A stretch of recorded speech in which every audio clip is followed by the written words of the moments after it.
so I can wake up without seeing the sunrise. That's a good thing. But I hope you've had a great week. Everybody was in Saudi Arabia at some point this week.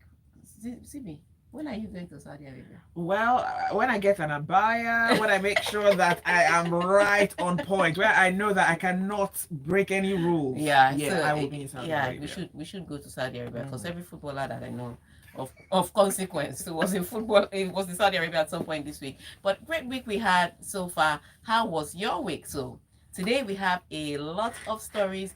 But before we give you the stories, let's give you how you can be part of the locker room. Yeah. So Okay, so you can tweet us smooth981. You can send us WhatsApp messages. The WhatsApp number is 0809 4440981. At some point, Tega, my Royal Highness, might decide to open the phone lines. yes, at some point. Okay, so just save the number 0144899981. And we're streaming the show live on YouTube. Hi, YouTube. So search for Smooth981 on YouTube. And those are the ways that you can get in touch. All right, so let's go to the very first stories. Things happening at the Australian Open. We saw people doing King Kong moves. I don't know what Andy Murray is on. I want some of it. All right. All right, so Australian Open 2023 results. Andy Murray beats the Nazi Kokonakis at 4 a.m. in Melbourne. Our second seed Jabber has been sent packing by Vondrousova in the second round. Mm-hmm. Man City closed gap at the top with thrilling comeback win over Spurs. Ronaldo and Messi roll back the years in 9-goal thriller. Ten Hag defends Casemiro decision as Man United star misses Arsenal game. Inter beat Milan to win the Italian Super Cup. Barcelona comfortably made it through to the quarterfinals of the Copa del Rey by thrashing third-tier side Ceuta. Yeah. Leandro Trossard, Arsenal agreed deal to sign the Belgian forward from Brighton. All right, and so those are the stories, but we go straight to Australia where Sir Andy Murray and his metal hip were kept on the court till 4 a.m. So let's take that story. He thought it was crazy. I thought if you left the court, you wouldn't have had the momentum to win. But let's go. All right, so Andy Murray produced another scarcely believable display to fight back from 2 sets down to beat Thanasi Kokonakis in an epic Australian Open match, finishing at 4:05 local time. The very exhausted Briton remained calm after taking his first match point with a confident backhand down the line, sighing heavily before the two players enjoyed a warm embrace. Yes, so I'm telling you, first of all, it was a battle. So the day had been crazy with matches extending one match after the other. And so I would say this: the organizers are doing the best they can, but you can't determine whether people want to go home or people want to stay. Like Andy, I don't understand why you lost the first two sets. They started battling all through. So all those things take time. So at the end of the day, one match could take like 4 hours. Yes, these people work harder than footballers. I think they should be the ones collecting all these 100 million. But what it is that so they get on court and the first set, maybe they're down. Next thing you know, they're battling it out, slugging it out. There's a tie break. It takes time. There's a 17-shot rally. There's a 20-shot rally. You're just like, what's the organizer supposed to do? He can't toss a coin and decide a winner now. Somebody has to win. And so those matches were stretching into hours, and those hours were stretching into other people's time. So by the time Andy Murray and Kokonakis got on court, it was already late. But the organizers didn't want. They'd already had a rain-filled day that they dealt with a couple of days ago, and all that changed schedule. So they have only 2 weeks to conduct this tournament. They can't be pushing matches. So my dear, the court is our own. We can close anytime. In fact, if we don't want to close, we can leave it open. So watch. Maybe there's an off day in Australia today because I know I won't have been watching my.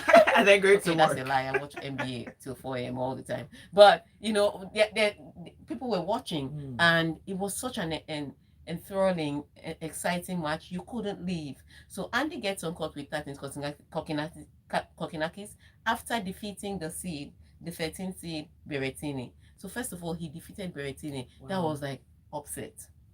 And I know some people say it's not upset because we know Berrettini and we know Andy Murray, and Andy Murray is a Grand Slam winner. Andy Murray is on his way out of tennis, whether you agree or not. And with all the multiple hip surgeries he had, the fact that he has a metal hip, even when he's walking, you can tell that they've done something to his body. So it wasn't expected that he'll beat the young, highly ranked Berrettini, even though Berrettini was also coming back from his own injury. He's younger, he's fitter. Ideally, they should have lasted. But Andy Murray beat Berrettini in 5 sets. Then he gets on court against Kokonakis and he's losing. He's 2 sets down and he's trying to hold himself to stay in the game. And Kokonakis is Australian, so the crowd is with Kokonakis. Even if they also love Andy, but the crowd is also with Kokonakis. And so Andy Murray comes back from those 2 sets down when he looked finished. And that's the thing about Andy Murray. It's always been about him. His work rate, you cannot argue with it. You may debate his talent, but you cannot debate his work rate.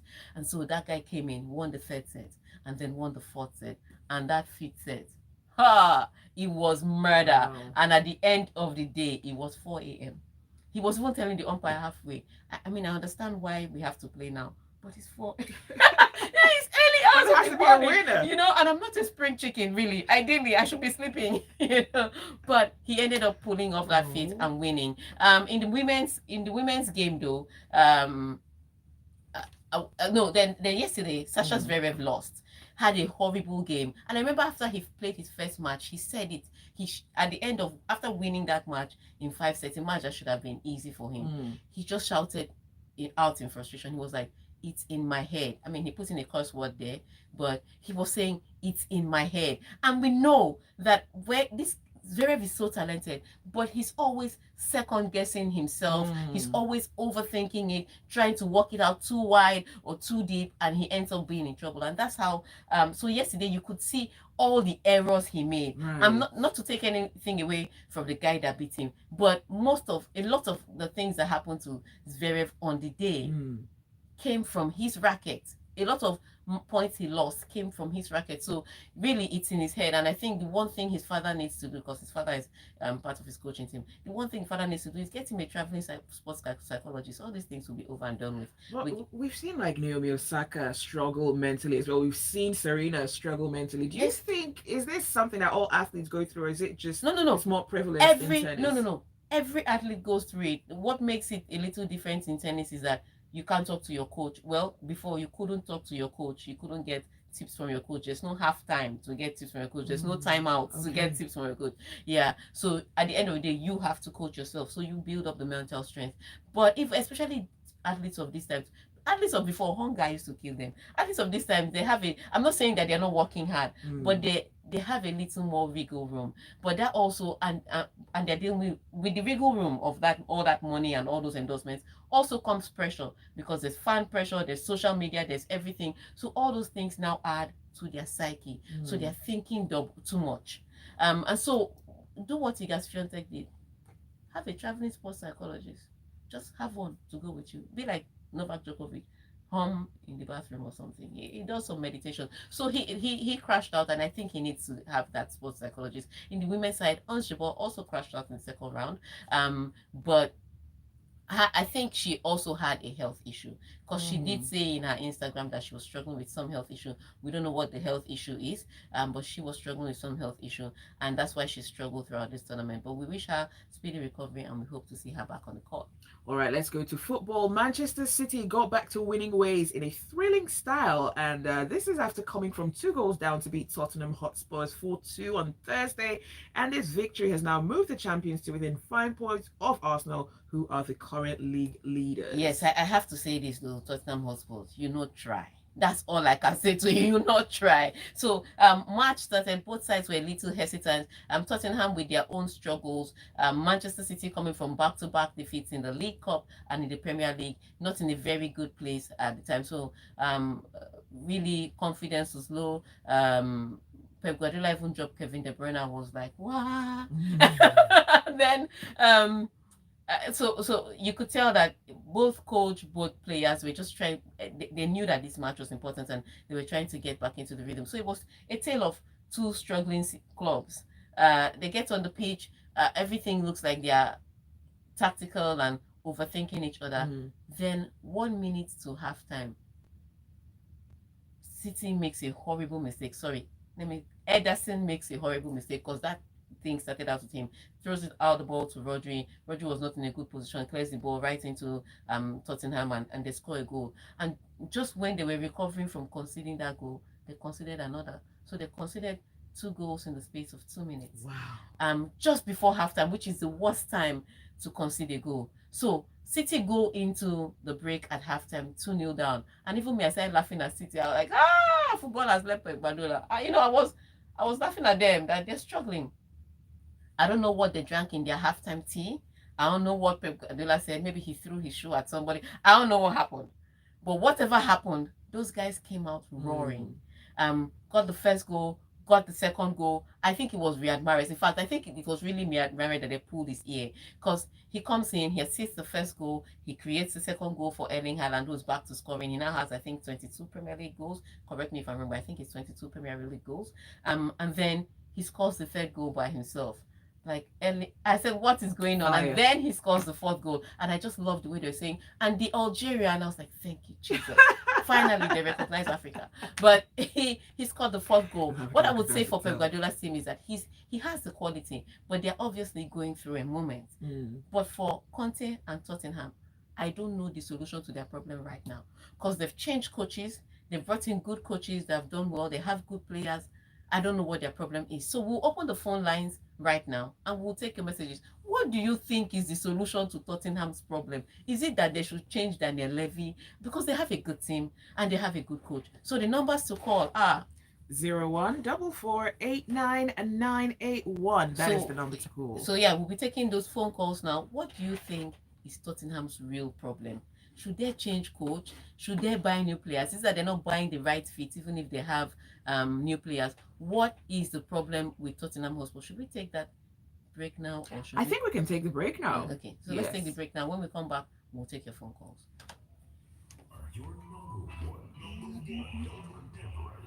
Okay, let's arrange this thing.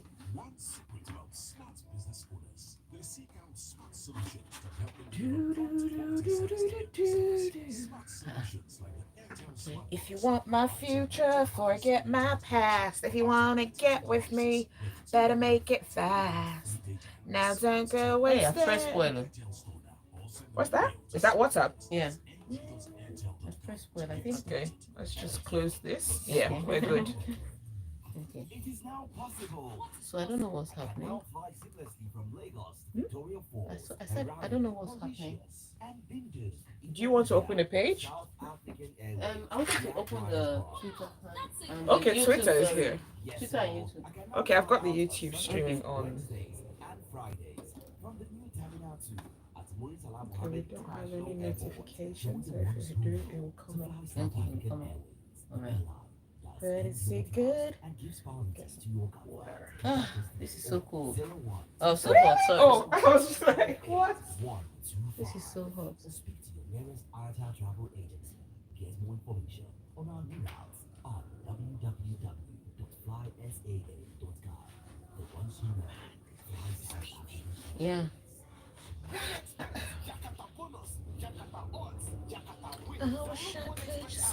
So we'll come back. So we'll come back with this message. Okay. And then back to the phone line. Oh yeah. So we'll mention the phone line. Okay. We have a lot of stories. So all right. So if they don't call quickly or they are calling while we make it, so what happens? Just go straight to Ronaldo. Go straight to Ronaldo while we wait for the phone calls. But we'll come back with the message. Okay. And then phone calls. Alrighty. Sorry, people. The stories are plenty today and this weekend. So if you want your message to be read, send it quickly. YouTube, send your messages. Send it. WhatsApp, send your messages. So we'll come with your messages.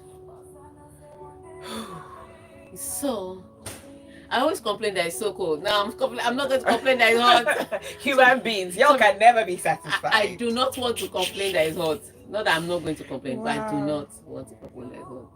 But I've always complained that it's so cold. I don't know if I'm hungry. Who is this hunk? Cam Nuri is a hunk? He's cute. He is? Yeah. How can Cam Nuri be a hunk? Not this one, the other one. Yeah, Cam Nuri is fine. Wait, what? Do you not see it? No, not even remotely. Oh my days. I'm squinting. I still can't see Cam Nuri. Cam Nuri. Okay, maybe I'm the one. Maybe I'm looking at him with ordinary eyes. Yes, you're looking at him. I've never seen him before, so I'm like, okay, he's fine. Even the first time I saw him, I didn't think he was fine. Oh my days, he's cute. Oh my days. What are you seeing? Oh shit, we're going on. Smooth 98.1. I love music. I love life. This is the locker room, and it's Zibby and Tega. We're streaming the show live on YouTube, by the way, so please catch the live stream. Just search for us on YouTube, Smooth981, and subscribe. All right. So let's come back with some messages. Before we went on the break, I asked what Tottenham's problem could be, and some messages have come in. So let's start with this message. Zibby, help me. Okay, let's pull this one up. Okay. Wow. Some days are just very interesting. Some days are very interesting. Some Very. days. Let's see. All right. So Cossy Call says that Tottenham's problems should be left for the gods of the land. Chelsea, even with all their problems, seem more hopeful than them. Wow. Wow. Okay, so we take this message also from Pius. Pius says, "Good morning. I think Daniel Levy should apologize to his village people. This is spiritual, no be ordinary eye at all. The matter tire myself." All right. All right, Pius. Everybody's saying it's spiritual. This is Ola from Ikoyi. On a lighter note, Tottenham need to leave North London. Arsenal is king there. I think the problem is a mental one. They don't see themselves as capable. They could have just held on to it onto the final minute. Well, that would have been tough because they were 3-2 down as at the 7th-something minute. So we take your phone calls now. Hello, good morning. Hello, good morning. Yes, good morning. What's your name and your location? All right, Izzy, go ahead with your summation. What do you think is Tottenham's problem? Well, when I look at Tottenham, I think they have the third or fourth most best quality and the best quality in the Premier League. It's not that they don't have players, but my issue there is that I think it's the coach, and this is why I think so. When you look at the three coaches or four coaches that play the system they play now, they are not doing quite very well. One is the Atletico Madrid coach. The other is Jose Mourinho, and now Conte. When you're playing against a big top side, you don't always go all attack. You always sit back and wait to counter. Those system doesn't work anymore. It's been long since Jose Mourinho used that system to win the league and Champions League. It's been long since the Atletico Madrid coach also used the system to play two Champions League final. The system does not work anymore. If you're going to play a big side, you have to press high and give them fight to fight. Counter play a high pressing, if not high pressing, but you just have to come all out. You don't have to sit back. I think that's the issue. It's not really as if Tottenham is going through a hard time. Even when they play against the middle side, they might do well. They might end up in the top half, but they are not going to be competing. The system does not work anymore. The coaches that play those systems is not working. Atletico Madrid is a huge example. And Jose Mourinho, that's why you have to see Mourinho now playing in the Conference League and winning one Conference League that even if you win the League 2, they will not consider it as if you win a trophy. But when you win a Conference League that is more lower than it, they will not for three different types of Europe. Okay. All right, Eze. Thank you for your submission. I don't think that football is outdated, but hey. Hello, good morning. Hello, good morning. Yeah. What's your name and your location, please? All right. Ibuku from K to go right ahead with your summation. Yeah, I believe that Tottenham's problem is one of identity. They've had too many coaches. They haven't really identified how they and a system for them that suits them. So when one coach brings one style of play, he buys a certain type of player. There's certain thing. Another thing I believe is that they don't have a really creative midfield. So you find Harry Kane and Son, dropping into that place. Whereas the old Tottenham used to have Modric or Analyse, they really haven't fast back in the middle of the park. Also, some fragilities around their defense. And they got Højbjerg there as a central, it's quite good, but for their defense, they're just lacking belief at the time. So all these things have come together. It's a bit like when we're changing coaches and everybody didn't really understand what they were doing. So I think they have to calm down. I mean, maybe I've spent money. You've seen Perisic, you've brought in some people.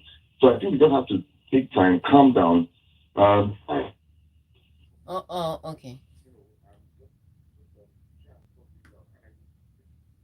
All right, Ibuku. Thank you very much for your phone call. So let's go to some stories now because we have a lot. Okay, so Cristiano Ronaldo and Lionel Messi transported fans back in time to the heyday of their storied rivalry. Now, both forwards got on the score sheet in an exhibition match on Thursday. Yes, so it was literally an exhibition match. You could tell by the scoreline, 4-2, 4-5. Sorry, nobody really wanted to to defend. I guess at the end of the day, but it was I guess it was a beautiful game for the Saudis. Because think about it, you're watching Cristiano Ronaldo and Messi on the pitch. And people were saying, "Oh, this is the goat match. This is no, they are not goats. There's one goat. It's English language, greatest of all time. It can be only one.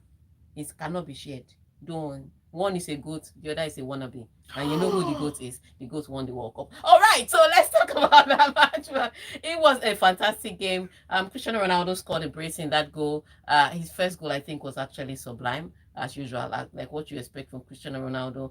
Outwitted the defense that thought they had defended well, and they put the ball in the back of the net. But the scoring was opened by Lionel Messi. So they got both great players to score the goals, and then they substituted them, and then other people. So it was really a very open match and a very fantastic one for the football fans. But what it did for the players, I really don't know. That's one of the unnecessary matches, I think. But if I were an organizer, I'd have been happy because I hammered them the day.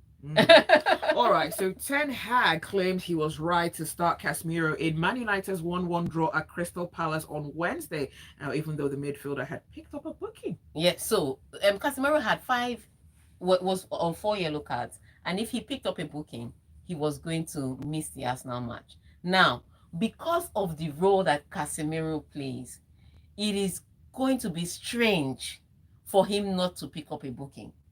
Because his job is to break up play, and then he's the most fantastic in his role I've seen in recent time. He breaks up play, starts the counter. So he's that kind of guy. Because of that role, it's tricky.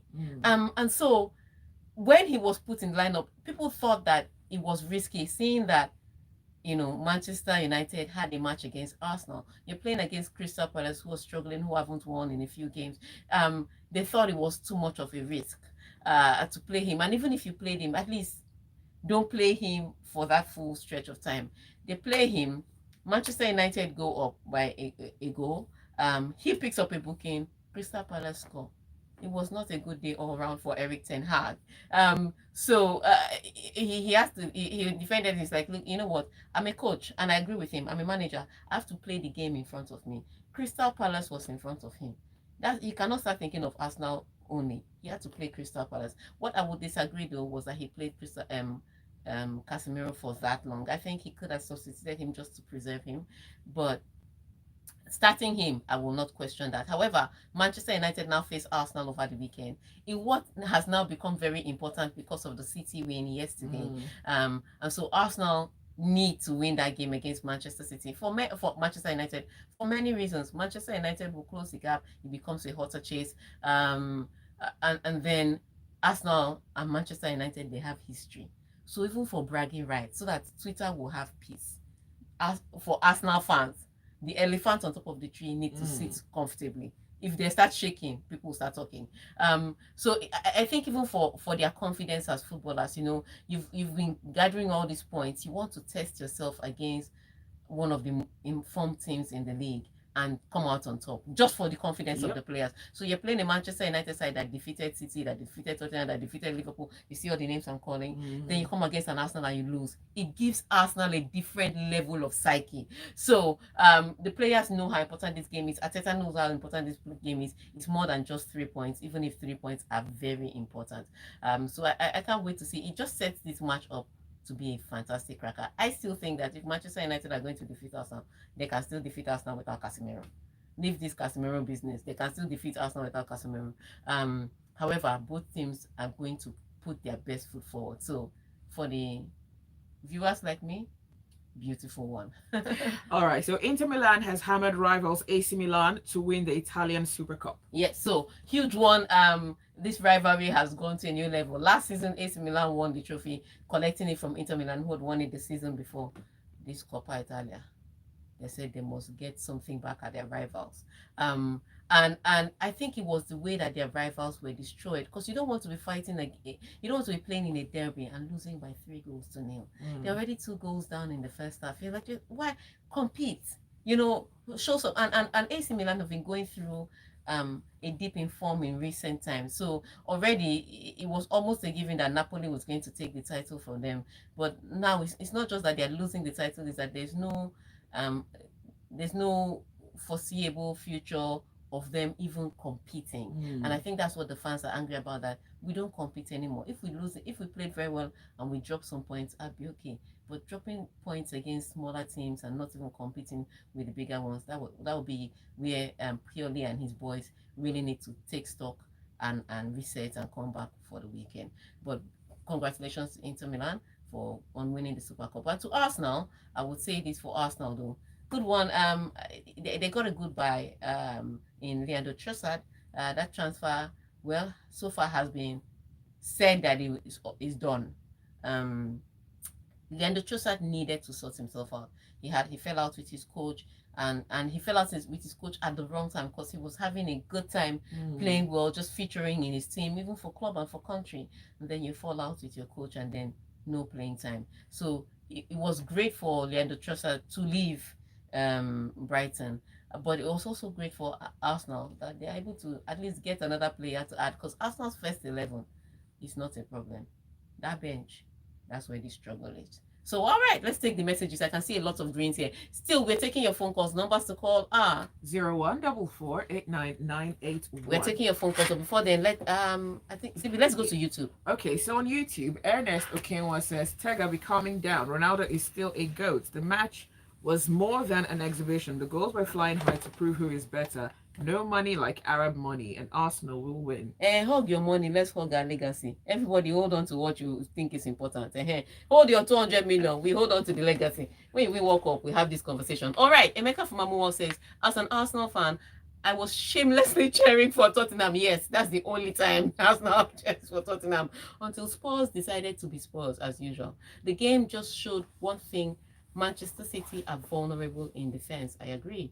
And he says, as regards Trossard, until I see him in an Arsenal shirt, I refuse to believe. This one, Chelsea is busy snatching other clubs' targets. All right. Mide from Apapa says, good morning, Tega.